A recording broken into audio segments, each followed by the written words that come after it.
You were talking about what has this quarterback done in his past that makes you think he's going to be successful. And there were a couple of in the NFL. A couple players that I cited that I am not all that hopeful for with regards to what they're going to do. And two of them were from Bo Nix's draft class.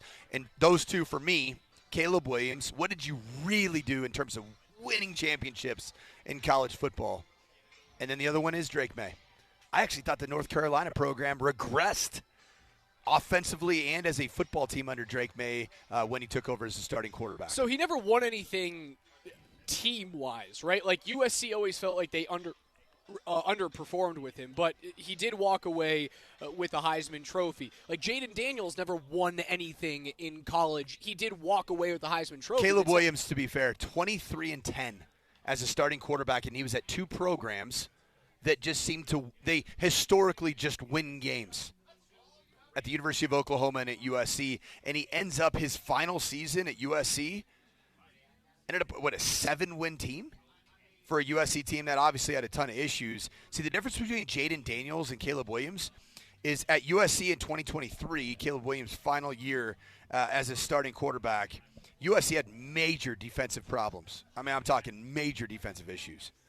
Caleb Williams wasn't good enough to cover that multitude of sins on the other side of the football in a 7-win season. Jaden Daniels was, because LSU was historically bad on the defensive side of the ball. Won 9-10 games, competitive even in the end of the season, threatening against when Alabama still had Nick Saban. Kirby had unbelievable amounts of talent at Georgia. And you had Jaden Daniels in the Southeast Conference doing a lot of really good things. Here are your quarterbacks in the NFL right now with a college football title. Joe Burrow. Really good. Really good, if not, like, it depends who you ask. You could say best quarterback in the league, right? Trevor Lawrence. Book is still unwritten on Trevor Lawrence. This is going to be I think this is the defining year for Trevor Lawrence. Completely agree. For where the trajectory is going. I mean, Jacksonville paid him for it. Like he's going to be in Jacksonville. 2 years ago, you and I are having this exact same conversation where we are speaking very glowingly about Trevor Lawrence. Jalen Hurts, big time. Yeah, big time. And you know what? Anybody who wants to say that Jalen Hurts is not an elite quarterback, I'll tell you this: being elite at the quarterback position is doing whatever your football team needs you to do at the position to win championships. And there's nobody who is better at turning 3 points inside the 20-yard line, which we're gonna watch today. We're going to see that. There's nobody that was better at turning 3 points into 6 than Jalen Hurts because of what he does with his legs and decision-making as somebody that can score touchdowns with his feet. We talked about Stetson Bennett, the third stringer in L.A. Like, he's not a guy who should really see any action this year, and those were Georgia teams that had basically a quarter of the NFL front 7 starters played at Georgia in that era. Elite outside threats. Yeah, I mean, it's terrifying. Inside linebackers, outside linebackers, D Brock tackles, Bowers. D ends. Brock Bowers, yep, he's pretty good. And then the other one that we have not seen play a single game in the NFL, who's the only other quarterback in the league that has a college football national title. J.J. McCarthy. J.J. McCarthy. And he is going to be very good for the Minnesota I saw Vikings. some video out of him in Minnesota camp. Speaking about guys who you go way faster than I thought he was. The dude can run. That guy can motor. He can, and he's got a howitzer. I did not know how strong his arm was because his college film was all wide open guys off play action because they ran the ball so dang well in Jim Harbaugh's system that you saw wide open throws and the ball kind of just getting there because you didn't want to overthrow completely wide open players. J.J. McCarthy at the Combine, stupid arm talent. Stupid. All this conversation about collegiate success leading to NFL success. What did Bo Nix ever win? Nothing. And that's always been my good to great or great to elite thought process.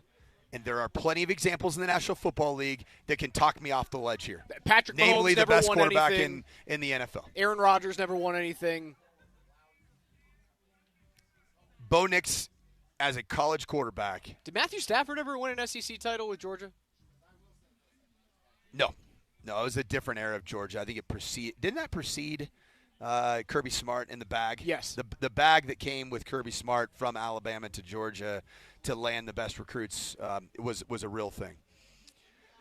Bo Nix, in his time as a 61 game starter in college football, split between the University of Auburn and he the won a University of big-time Oregon. game. Like he won an Iron Bowl he was not supposed to win as a true freshman. As an 18-year-old, he went up against Alabama, and if I'm correct, beat them in Alabama as an 18-year-old. So, like, I'm not saying that equates to a BCS national title or a college football playoff national championship, but that's a huge win as an 18-year-old. If we're trying to find feathers to put into his cap, that's a feather that should be in there. So we talked about it was 23-10 was the record for Caleb Williams between USC and Oklahoma as the starting quarterback. Bo Nix's record as a starter at Auburn, 22-13. A little bit unimpressive. Auburn's program hasn't been very good for the last 15 years, really since Gus Malzahn and Cam Newton. So we'd say, 12 years ago was when Auburn's program had a little hype. Bo was supposed to be the savior of the program after Newton had been gone for a couple of years. Transfers to Oregon, started all 27 games for the Oregon Ducks, combined record of 20-7. So Bo Nix, 42 career wins at the University of Oregon and Auburn combined, but 20 losses, 0 conference championships. So this team, we know this team can be a playoff contender. We know that this team has the ability to be in position to make a run in the postseason. I believe that wholeheartedly. What is going to take this team from great to elite is the development of Bo Nix, and can he win those games? Because the defense isn't going to be enough in and of itself to defeat one of these 4 offenses. Kansas City Chiefs, Cincinnati Bengals and Burrow, Lamar Jackson and the Ravens, Josh Allen and the Buffalo Bills. Bo Nix is going to have to outplay one of those 4 starting quarterbacks in order for this team to go where it wants to go in the next 2 to 5 years.